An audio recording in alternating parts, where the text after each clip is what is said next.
Welcome back, folks. If you watched the end of my video series about shooting cast 223 through an AR-15, you know that I've kind of put down the 223 upper on that thing for a while. I'm going to shoot some 300 blackout instead.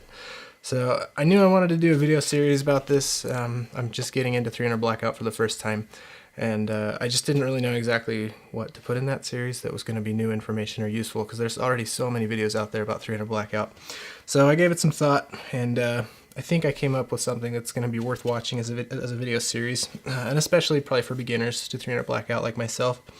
So I'm assuming if you're watching this, though, you do know at least the basics of 300 blackout, what it is, why you would want to shoot it. But in case you don't, here's the super fast 30-second version. I wrote it down here.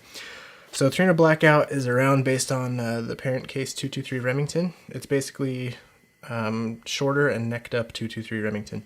So it was designed to be used in an AR-15 platform with a minimum of necessary component changes. So theoretically, all you need to do to change any 223 AR over to 300 blackout is switch the barrel. That's it.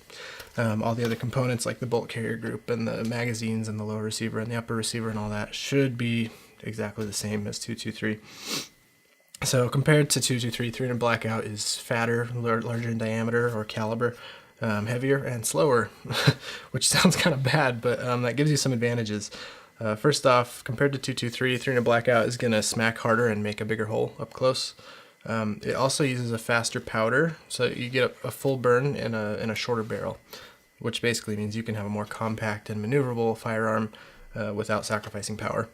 And then lastly, and this is the cool part to me, blackout can fire really heavy subsonic bullets that have energy similar to like a 45 ACP.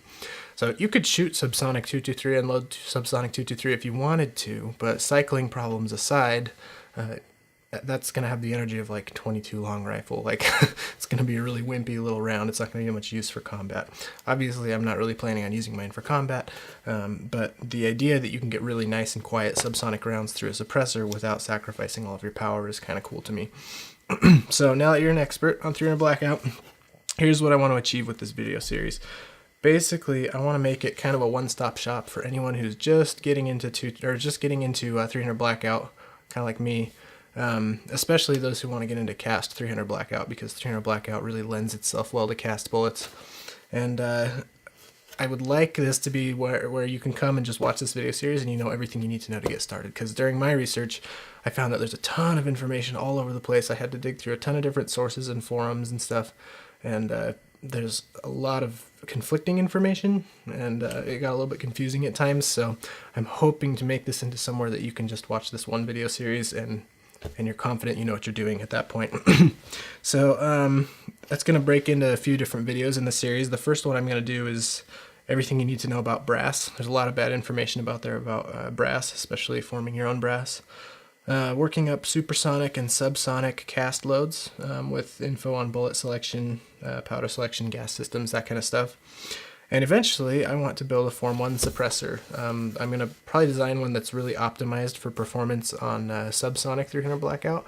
A lot of the commercial suppressors in 30 caliber are kind of trying to do it all, and a lot of them are really great. But aside from saving me a bunch of money by building my own, I can really make it ideal for the one use that I want with it, which is mostly going to just be shooting subsonic 300 blackout. I'm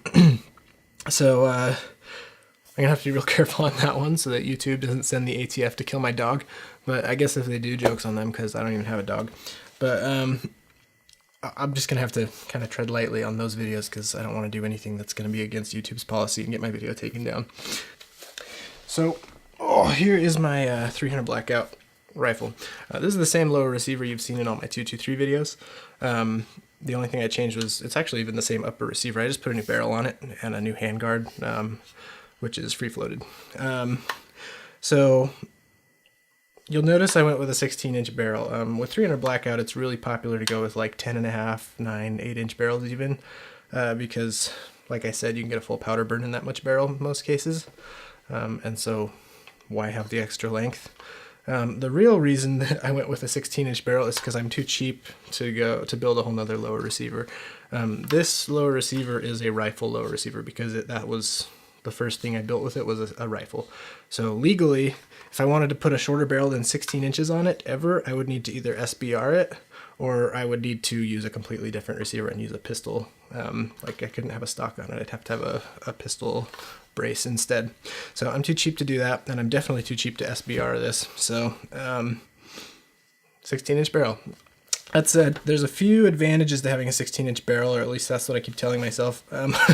First of all, if I want to shoot supersonic ammo, or I should say when I decide to start shooting supersonic ammo, the extra barrel length gives me the option of maybe using some slower burning powders that can give me a little bit more velocity than you could get out of like an 8-inch barrel. If you tried to use too slow of a power in an 8-inch barrel, you would just run out of barrel. You'd just have a big old fireball, which I guess is cool to some people, but I'm not really into that. Second, I get a lot more dwell time. So dwell time is the amount of time when the bullet is past the gas port in the barrel as it travels down, but it's not yet out of the barrel. So anytime that it's in that section where it's beyond the gas port but still in the barrel, then there's gas pressure being pushed back into the action to cycle it.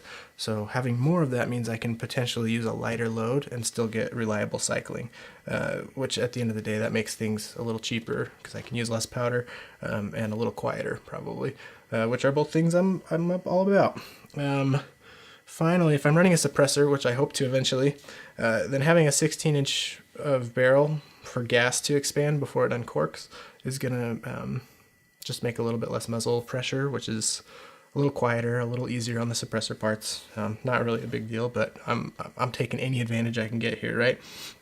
The disadvantage, of course, of having the 16-inch barrel is that I lose a lot of tactical points, that's kind of a bummer because, you know, I hear if you accumulate enough of those, EOTech and ACOG just start sending you free stuff. And like you'll wake up one morning and find all of your guns have a laser on them, and that laser has been autographed by Ghost from Call of Duty Modern Warfare. So yeah, 16-inch barrel over here, not enough tactical points to start worrying about that, but I don't really care about how maneuverable and lightweight and compact it is because I'm not clearing buildings full of Al-Qaeda insurgents. I'm just taking it to the range for funsies. Okay, enough about all that. I don't want this boring intro video to drag on forever.